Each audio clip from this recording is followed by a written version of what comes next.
بسم اللہ الرحمن الرحیم۔ السلام علیکم ناظرین، تازہ ترین خبروں کے لیے ایک دفعہ پھر سے خوش آمدید۔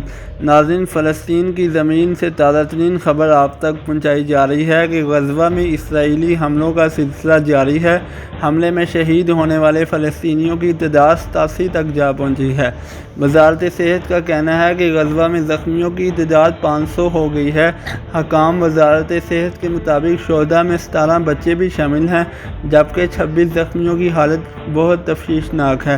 فلسطینی حکام کا کہنا ہے کہ گزشتہ رات کے اسرائیلی حملوں میں متعدد فلسطینیوں کی شہادت زہریلی گیس ہونے سے ہوئی ہے۔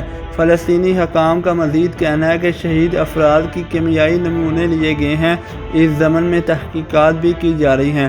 غیر ملکی خبر ایجنسی کے مطابق حماس کی جانب سے بھی اسرائیلی علاقوں میں راکٹ شیلنگ کا سلسلہ جاری رہا۔ راکٹ حملوں میں ہلاک ہونے والے اسرائیلیوں کی تعداد 7 ہو گئی ہے۔ غیر ملکی خبر ایجنسی نے بتایا کہ اسرائیل نے زمینی فوجی دستے تیار کرنے شروع کر دیے ہیں۔ اسرائیلی شہروں میں یہودی شہریوں اور مقامی عرب آبادی کے درمیان کشیدگی مسلسل بڑھ رہی ہے۔ غیر ملکی خبر ایجنسی کا یہ بھی کہنا ہے کہ کئی اسرائیلی شہروں میں یہودیوں اور عربوں کے درمیان جھڑپوں کی اطلاعات بھی ملی ہیں۔ ناظرین، یہ تازہ ترین خبر جو ہم نے فلسطین کی سرزمین سے آپ کو شیئر کی ہے۔ مزید خبروں کے لیے اس چینل کو سبسکرائب کیجیے، ویڈیو کو زیادہ سے زیادہ لوگوں تک شیئر کیجیے اور اس صورتحال میں اپنے مسلمان بہن بھائیوں کے لیے دعا کیجیے۔